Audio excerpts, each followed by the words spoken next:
ये देखें, ये कलम है, इसको आपने पकड़ना किस तरह से है, जैसे हम पेन पकड़ते हैं ना, पेन या पेंसिल पकड़ते हैं, सेम आपने वैसे इसको पकड़ना है। ये देखें, सबसे पहले आपको कलम को होल्ड करना आना चाहिए कि हमने कलम को होल्ड कैसे करना है।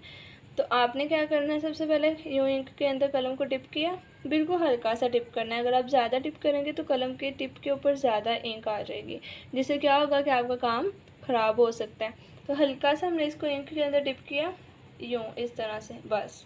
और ये देखें, ये कलम की एक ऊपर वाली नोक है, एक नीचे वाली नोक है, इन दोनों को आपने बिल्कुल यूँ सीधा रखना है इस तरह। ये देखें, और फिर एक लाइन ड्रा करनी है।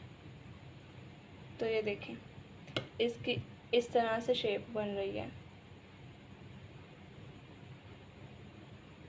ये देखें, ये आपने इसलिए इस तरह से प्रैक्टिस करनी है ताकि आपकी कलम के ऊपर ग्रिप बन सके, आपको पता चले कि अगर हम कलम को इस तरह से रखेंगे तो फिर कैसी शेप बनेगी, इस तरह से रखेंगे तो कैसी शेप बनेगी, और अगर हम इसको यूँ बिल्कुल सीधा रखें इस तरह से तो ये देखें,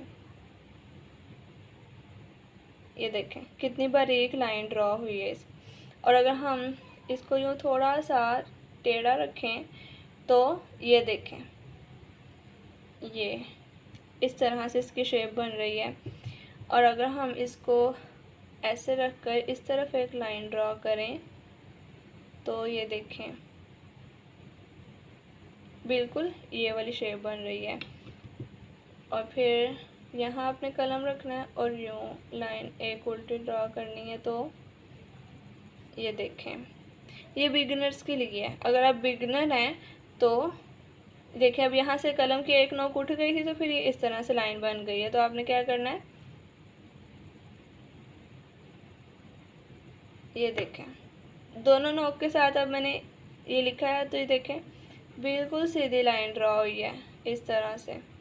ये देखें, तो ये आपने अपनी कलम के ऊपर एक ग्रिप बनानी है। सबसे पहले आपको कलम को होल्ड करना आना चाहिए कि हमने कलम को किस तरह से होल्ड करना है, हम कैसे कलम को पकड़ेंगे तो किस तरह से इसकी लाइंस जो हैं वो ड्रॉ होंगी। ये देखें, ये और काम आपने नहायत आहिस्तगी के साथ करना है, तभी आपके काम में सफाई आएगी। जल्दी बिल्कुल भी नहीं करनी, क्योंकि जो खतात हजरात होते हैं ना, वो अपनी सांस रोक कर काम करते हैं। तो अल्हम्दुलिल्लाह ही कसीरा, तो आपने नहायत आहिस्तगी के साथ काम करना है। ये देखें।